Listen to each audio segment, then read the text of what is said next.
Hey there! Welcome to the Grey Man channel once again. Yes. And we have some vinyl to go through. It's another beer and vinyl show. I think we've been missing out on this for a little while. Yeah. Been a while actually. Yeah. We had a couple of K&Ls. K&L. Yeah. K&Ls. K&L. And we've got beer, of course. We've got beer.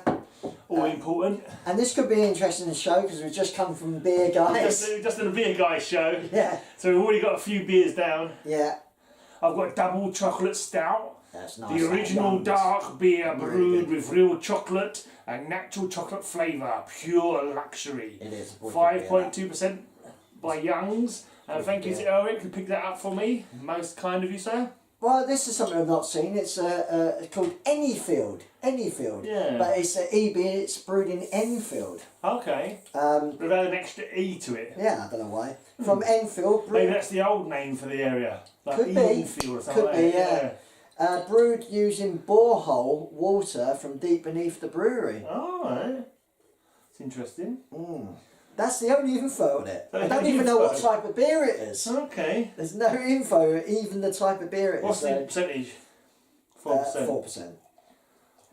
Cheers. So it'd be interesting when I pour it out. Yeah, What get me. the colour and that? Yeah. The ring. EB sounds familiar. Well, you see that in a few beers, EB or Right, like ESB and yeah. Fuller's extra special beer. Right. Which I love. It's one of my favourite beers. Okay, now I'm not very good with you. Trash in the place. Right. I like. So what's that one? There's one called Special. Oh no, it's light. Is it? It was fairly light. Special. Yeah, it was one of the. Could be Fuller's. They do a special. Yeah, it's called extra. It's called extra special beer. Beer, isn't it? ESB. Oh, that's. It's like a really strong, nice ale. Oh, that's heavenly. Yeah, it's good. I was going to get that myself. There's one that I think it might have been Fuller's, and you go into the pub and they got the normal one. For some reason, I just found it immensely amusing to keep asking for special. Can I have a special, please? Obviously, very un-PC and very stupid on that day. But for some reason, I was ordering special. And every time I ordered it, I was thinking in my head, yeah, like people are. A bit special. It's like it's very caramelly. It's very bubbly. Oh, it's interesting. Lively looking. It's quite nice to have a beer like this. It's very It's different not- to the show we do. It's not actually like a brown beer. It's more of a. Yeah, it's very That's cloudy. a very weird one. Yeah. It's not your traditional brown beer colour. It's very lively with bubbles. Not fizzy though. It's like a brackish kind of water rather than like a brown beer kind of It's look. quite an interesting taste. Interesting. Yeah. Caramelly. Yeah, Maybe. it is.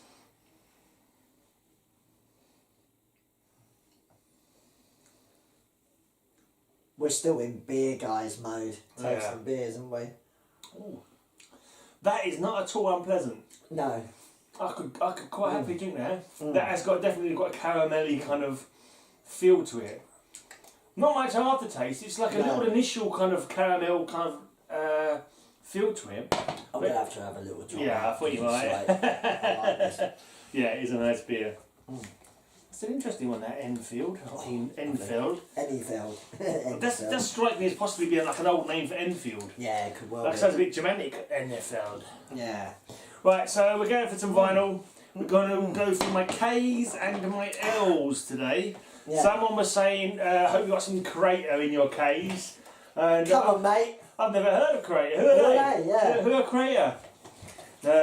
Conqueror is what I have. Do you remember Conqueror? Conqueror. Yeah, it rings a bell. Yeah, Danish death metal. Bit of a metal colour. Yeah. Conqueror. They had quite a lot of Spit or Swallow, I think was one of their names. Sexual affective disorder. Yeah. Gatefold. Gatefold. I'm not sure I'm even a fan of Gatefold. This has got 2 albums in it. It just seems Yeah, it annoys you. Yeah. Like, a Gatefold has to have 2 albums. It makes more sense to have two records in it, but yeah. Any colour vinyl is just normal. Oh, let's have a look. I think that company would bring that colour vinyl a bit at that time now. Got some in there. But they were pretty cool. Conqueror were pretty cool. I'm not sure they're still going. See them a few times live. I have to take this shit out of my pocket. You got some digging in, is it? Yeah. Oh yeah, I've got some Crater. I just remember. Oh yeah. Oh yeah.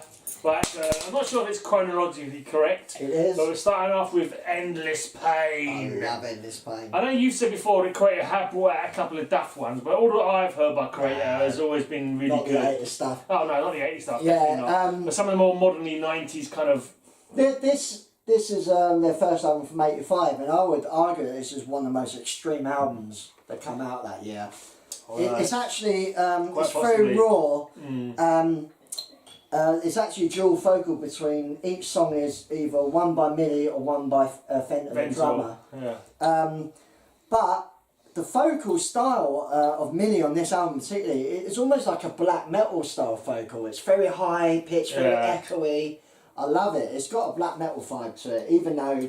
Is Millie the correct pronunciation? I always call it Mill. I always call it Mill, but I it's think definitely it's Millie. Millie. I think it's Millie. It may well be, yeah. Petrosa, ain't it? Mill Petrosa. Yeah. But with Crater, just... It's wickedly raw, this album. You look at the top like German trio of thrashers, fucking... So good. Yeah. So good. They brought a little bit... Destruction, Crater, never fucking bring out any I think shit. also like they kind of were a little bit more fucking aggressive than their American counterparts. Vocally, it was more like almost like a death metal kind of barking kind of lyric. But it's got Total Death is a wicked track. Total Death. Yeah, Tormentors. Tormentor. Is that right? Yeah. And Flag of Hate, which is a classic. You know. Is Tormentor the one that's got the fake finish where you think it's finished and then it comes back? Is that Tormentor? Maybe, but they did re-record it. Betrayer. I think maybe for Betrayer. Oh, it's Betrayer. They did that. Yeah, it stops. Can't deny you. Can't deny. Betrayer. That's it. Betrayer. Yeah, that's a fucking classic song. That one. I love that kind of. Like you got anticipation and it's only going right now more Crater. Yeah, great album Pleasure cover. to Kill. Classic album cover. Didn't we find out the name of that the guy the emblem, the Crater emblem? We looked it up, didn't we? Oh God, it was like Bob or something. Yeah, it was something really like, weird, wasn't it? Yeah, something really like common. The Dio one was called Murray, I think. The Dio this one he was called. I don't know, some weird name. Can't remember, but no, nothing memorable, unfortunately. Not like the music, put it that way. This is similar to the first album with a slightly better production, but still fucking roaring in your face and fast. Catchy as well. Yeah, like fucking Pleasure to Kill, the title track, Right of Fire, it's a fucking wicked song. Yeah. Under the Blade, Command of the Blade, I should say, Under the Guillotine.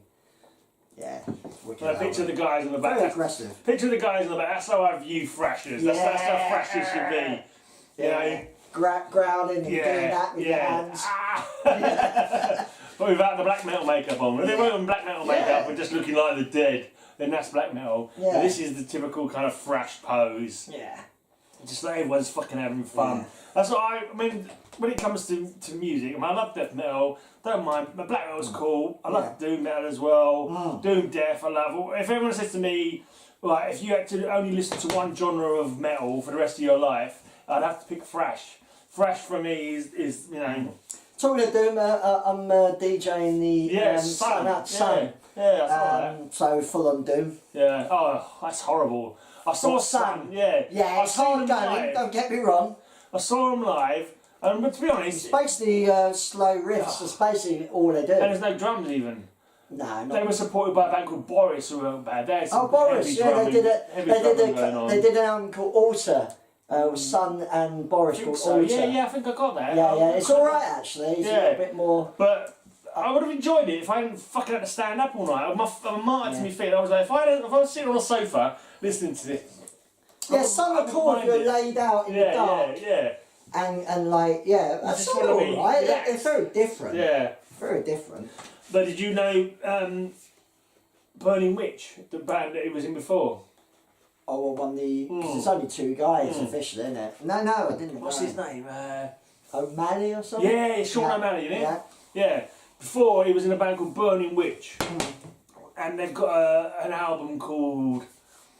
Oh, is it Lower Place? No. I can't remember what it's called now.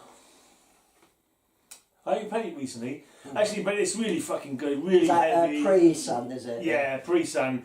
It was brought out on the label Miskatonic Records, the label of the guy from Solstice. UK doom band. Right, yeah. And it's really weird actually because there's a song in there and it's called Tower Place, but I've always been labelled under the misconception it's called Lower Place. And I was doing a theme show and it was talking about Lower Place because it was talking about Hades and like the underworld. But no, it was a misprint. I think it was a misprint, and all the time it was actually called Tower Place. Right. And I always thought it was called Lower Place. That's but yeah. weird. But so anyway, that's fucking completely by the by. But yeah, it's really fun. It's Doom Dev, such fucking harsh kind of vocals, such harsh sounds going. It's a fucking awesome record. Okay. Yeah, check it out. You get a chance. Anyway, this is the Out the Dark and Into the Light. Yeah, was that live? It's like I think so. Because I got all these myself. Yeah. Long time to listen to them. It's live. It's live stuff. It's quite a simple logo, but it's still a classic logo for Creative, isn't it? Yeah. You know, you can read it fine, but it's pretty cool. Quite unusual. They've got like a textured logo. You don't really see that much in bands, do you? Like, you know, they've got the little thing going on in the middle of it, like it's like a veins or something like that going on. Electricity, maybe. Yeah. Didn't see that really that much. They've still got it on this one. Slightly. No, the next one's that one. Oh, is it? We're doing it in order. Yeah. Right. I'll take your word for it, mate. Okay, mate. It's just where I'll put it away properly. Yeah. Terrible Certainty is a fucking awesome track. Yeah, it is. Storm you know all Menace. the lyrics to it. Yeah. It's just weird. It's just fucking singing on the track. Yeah. Last time I went through him, I was singing it, wasn't I? Yeah, when I did, because I got all this. It's vicious and crippling and slowly your life will end. How long will it take to save us from the plague? With fatal convulsions, the plague is reaching for us. Something like that. How long will it take to save us from the plague? Yeah, I mean, this album's interesting because I think it was a little bit of a change. It got a little bit more melodic, still fucking fresh in the face. The production, I don't really like the sound of the guitars in this album, but it's pretty cool. I mean, No Escape's a wicked track. I love that track. And Toxic Trace. Yeah. There's no escape. Just the fucking riffing on it. And yeah, the Terrible Research is in track. It's just like caustic, heads down thrashing, really. Fucking cool album. Pretty decent cover. That's the thing. Are they still the same lineup? Oh no. It's moved on. It's Million Vector. Ventor. Ventor. Yeah. He's Ventor. Yeah, Ventor. Oh, what is his name? Ventor, yeah. Yeah, I was going to say, those are two names that I recall from the band lineup anyway. I can't remember, they got a Finnish guy, he's been with the band since Violent Revolution, so around 2000. Right. But I'm not sure who the bassist is. But I think they've kept pretty much the same lineup for the last sort of almost 20 years, actually. Right, then we've got Extreme Aggression. My favourite album. Extreme Aggression! This is my favourite album. Insane Mind. Yeah. Pretty of a crap cover. It's quite plain, actually, yeah. Yeah, and I like the cover. I never like covers with the band on. Pretty boring cover, but the album's fucking awesome. Yeah, it's what I love about that is quite a weird from them as well. They haven't got that all the album covers are really cool, except this one. But for me, this is the best album. You've got to wonder what brought that on, why they decided to do that kind of... Because all the other ones have got artwork with that character on them. The guitar tone on this is fucking heavy as fuck. Betrayer. You can't deny, you can't deny. Betrayer! And Extreme Aggression is just fucking... no reason to... It's all brilliant. Bring Your Torture is awesome. I love this. Some Pain Will Last. I love this album. It's just, for me, it's the peak because it's really aggressive but also musical. Fucking hell. Look at that. Sorry. Coma of Souls. I think it's still pretty cool. No, it's I like good the album. I like the tracks on that one. Yeah, it's a good album. Some good tracks on it. It's the last of the sort of what you would call the sort of thrash, like full-on thrash era. Like that. It's a really great cover. Yeah. I like the cover. Well, this has got People of the Lie on it, which is awesome, you know, that's their groovy song. People of the Lie, you've been deceived. It's about the people who follow Nazis, isn't it? And Hitler and that. Yeah, just people that lie, politicians. Yeah, that kind of thing, Yeah. I don't remember the lyrics, I'm sure it was more to the lyrics like the right wing and that kind of stuff. Well, I mean, around this sort of time, they were moving into a more political lyric kind of stance. Yeah. The lyrics were always pretty good, though. Yeah. Terror Zone's a wicked song. Yeah. I think one of my DJ things are called Terror Zone. When I was doing DJ for pirate radio at Radio Argus, I think I had one show I did was called Terror Zone. Oh, we got a little inside sleeve. Terror Zone. Has that got a track called The Sun Will Turn from Red? Something? Yeah, is that on this album? To red, or Sky Will Turn to Red or something? Oh, when the sun burns red, that's it. Okay. Yeah. First track. Yeah. Coma Soul of Touch. Welcome to the world beyond. Mm. Yeah, all classics.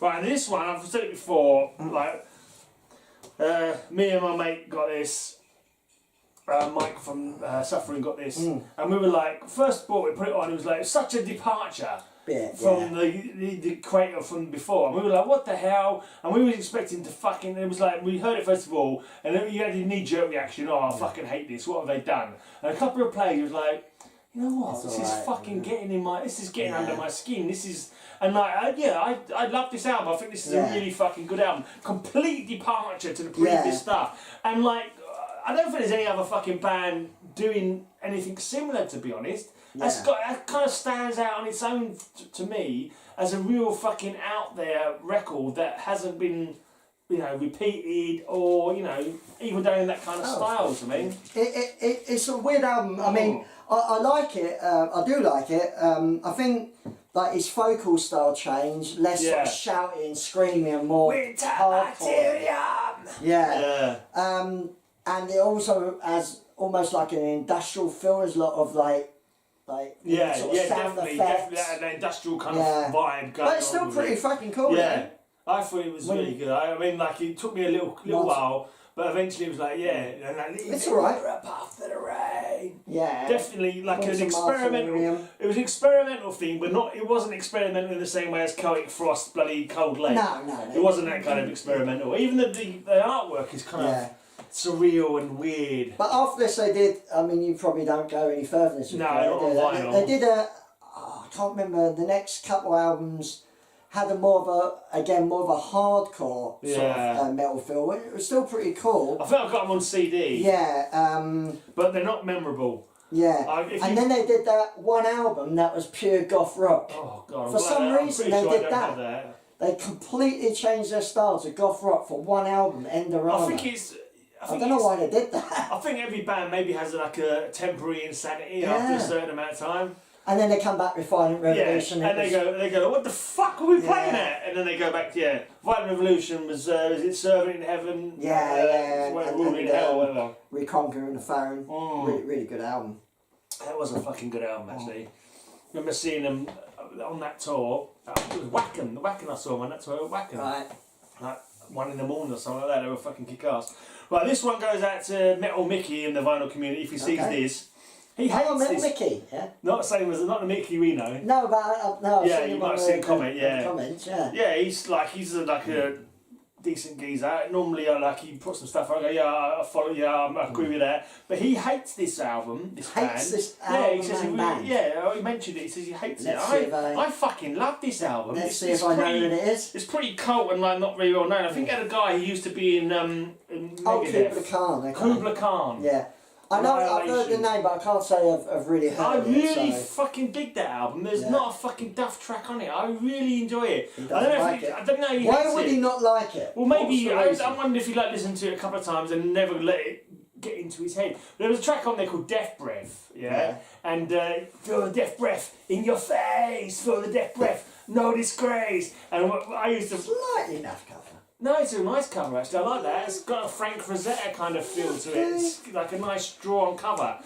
Yeah, I like that cover. I think it's pretty cool. It's not like it's not poor art. It's just the stylistic. I don't think it's a bad art. It's just like a grainy, stylish to me. It's pretty cool that Mickey knows Kubla Khan. I mean, he hates them, but But Trev, because we used to sing like. Where are they from then? They're from America. Some of them are Minnesota maybe or something like that. You know, Trev. Yeah. Because that became his theme song, and I'd always sing to him, Trev the Death Breath, in your face, Trev the Death Breath, no disgrace. So it became like a kind of like, his theme tune, it was a thing like between a couple of mates. Like he'd be Trev the Death Breath, and like I'd always say to him, Trev the Death Breath, and he'd sing the next line kind of thing. So what sort of music is Mickey into though? Is he likes stuff we're into? Like he likes it. Yeah, but I think he's got more. He probably more taste towards your kind of thing than like he likes a bit like hard rock.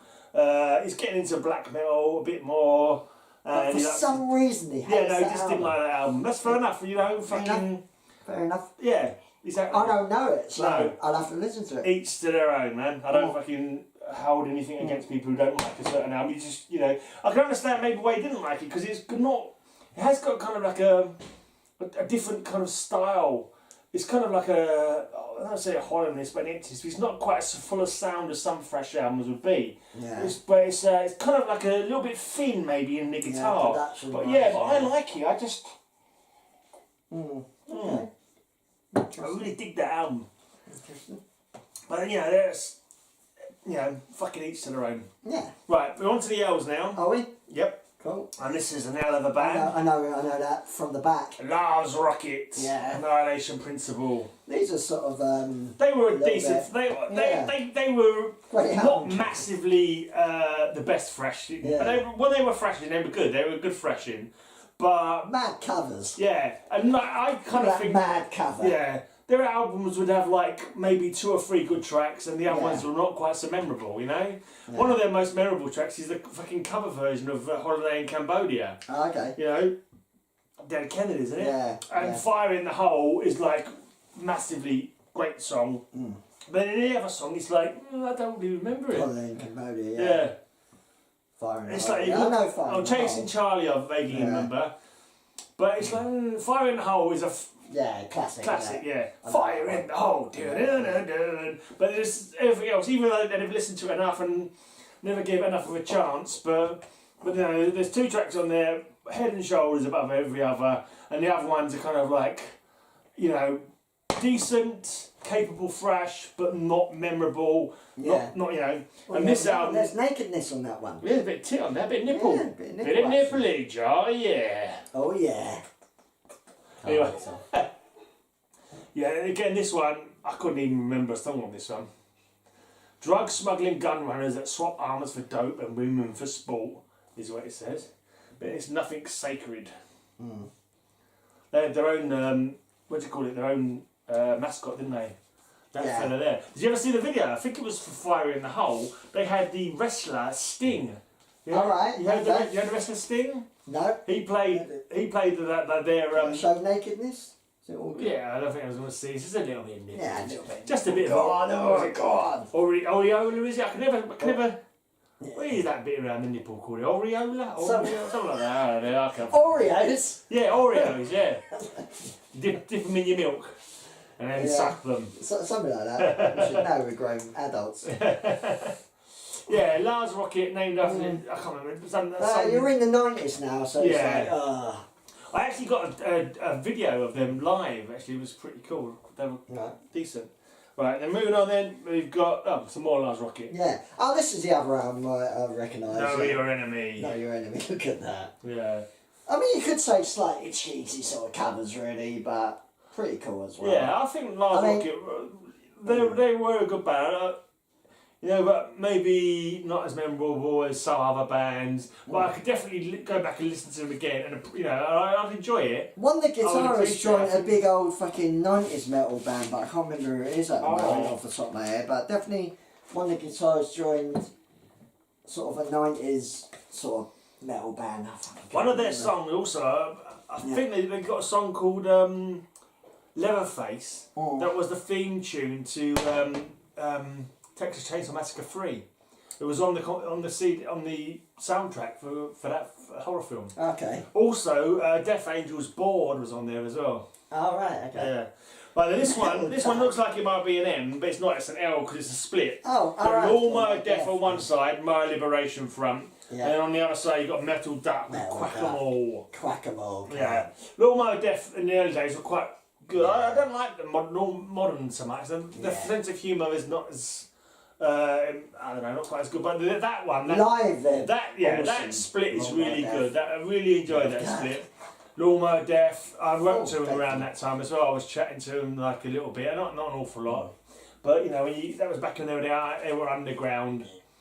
And, you know, I managed to pick up that split. And that Metal Duck, there's one track on the Metal Duck, yeah. The rest of it is like silly, grindy, kind of punky thrash. Yeah. Like Rod Jane and Freddie's Total Noise Destruction. It's like it's just good, cause, you know, Rod Jane and Freddie was from the fucking Rainbow children's program. But there was a track on there called Stepping Stone to Hell. Yeah. It's like, right, it's all good stuff. Say we're on a curve. Say we're on showing a graph. This is the rest of the album. It's like down here. Oh yeah, it's decent. It's silliness. It's not necessarily memorable. Yeah. It's just a bit of noise, a bit of fun, and it gets a Stepping Stone to Hell. And there's something about the fucking riff to that song. Fucking it shoots it up. Right. Okay. And the way the riff and the vocals go with the riff, I'll tell you, it's fucking. If every song on the album was if every song on the album was as good as Stepping Stone to Hell. By Metal Duck, they could have fucking been massive. To me, anyway, it's just I don't know. It's just something about the way the vocals go with the riff. They're called Metal Duck, though. Yeah, they're called Metal Duck. Never gonna. Yeah, but I just love that track. It's like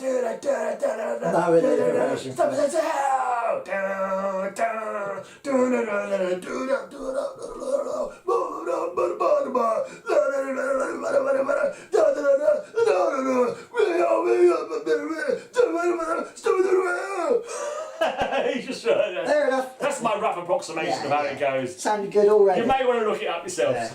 Lawnmower Death, reformed a few years back, and their live shows are amazing. They're such a laugh. They throw out these cops, like their little green faces. They've also done a duet with bloody Kim Wilde, didn't they, for Kids in America? Kids in America is awesome. Yeah, they brought out a single, I think, for charity between. That really impresses me actually. It does. Because Kim Wilde was a good 80s, good-looking bird from the 80s doing a pop. I think I had the original fucking Kids in America. I think I've seen. Shame, your Box of Shame. Box of Shame. Yeah. And then they covered it, and that was cool as well. But yeah. Also, when I've seen Lawnmower Death, they do something I've not seen before. They do a crowd surfing race. Okay. So they get someone up on the shoulders, and it's back to the back of the auditorium and to the stage. I went to see them when they played Milton Keynes. Virus just got together again. They were playing Milton Keynes. Lawnmower Death, I think they met on Messiah, really, and they was calling that for requests or whatever, and I was shouting out, I got the clap and my knob fell off or something like that, and they were saying, what? So I went up to the stage talking to the microphone, and they made some fucking jokey comment about what I'd said, but it was all good laugh anyway. Oh, I'm glad I got this, I fucking forgot I had this, I knew I had another Lemon Project fucking album. I dug out I got a coverless CD of theirs. And I thought I had another release of that. I didn't realise they had it on. It's a bad cover. Yeah, Lemon Project, German, good stuff. Really kind of underground, not really well known, but going for a song, $3.99, discount music still. That's pretty good. But yeah, they're a good band. Don't ask me to remember Lemon Project. Lemon Project. Yeah, don't ask me to remember any of their Strickler songs, but I remember they were good. Big mad cover. Enjoyed them. Quite a mad cover. Yeah. Quite a mad song as well. I think it's on the other album. They got one called Washed or Cleansed or something like that. Okay. And it's talking about why did we wash our asses for? So it goes on like that. It's just weird. It's the band. But pretty decent. One of those kind of like, if you don't know it, you know, you don't, but if you do know, you're like, oh yeah, kind of like a little exclusive club if you know Lemon Project, I think. Well, this band I really fucking love. This is a German thrash band again. Yeah. Or speed thrash. Maybe they don't get quite as much love as like the Creators, Destructions, but I think these are a really good band. I really like this band, Living Death. Yeah. The vocal style on this one, and if you look at maybe the little bit before the other band, I'm not too sure, but it's like a kind of like a glammy rocky kind of look at the fucking leather sort of. A little bit, I'd say. You know what I mean? It's slightly, slightly different like era kind of look to their style, like a little bit Scorpions. What year is this then? This has got to be early 80s. And also the vocals really kind of shrill, like a. Yeah. I think it's that album. Let's have a quick look at the. Has it got yeah, Death Pike. Yeah. Death Pike. Is it Death Pike on that one? Death Pike. I think it might be on another one. I'm not sure if I've got it. Definitely. I think it might have on digital. can't remember what the album was called, but like, I know the name. The real but early stuff is like really kind of old school. I'm sure I've heard this band. Yeah. Like I know the name and I know the German sort of speed metal sort of band, but I don't really know them. Yeah. Well, I think they're really good. They're a big name in the underground. They're pretty cool. I mean, it's full of metal. Get me from a chamber. Yeah. Yeah. Living Death. Metal Revolution. Gripping heart. Yeah. Let's look at that again. Got it. So Death Pike was. What is Death Pike on then? Yeah.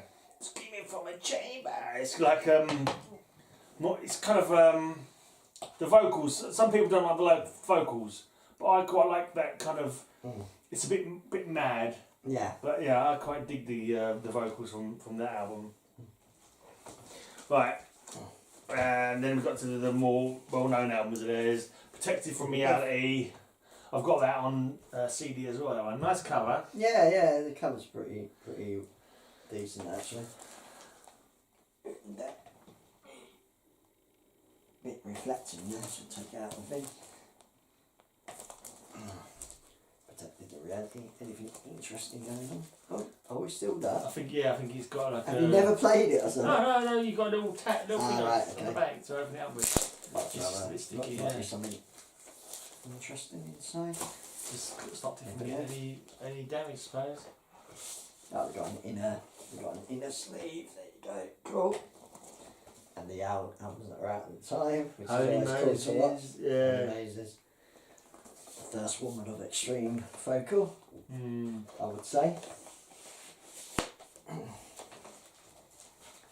I think Holy Moses, I think I've got a CD or something there. It's one of those you don't sort of think about, but when you actually hear, you go, actually, she's fucking good. Yeah, she's awesome. Yeah. Well, is it I think she's Clancy or something like that? I don't know her fucking name, but I think she's the first woman to do extreme vocal. Yeah.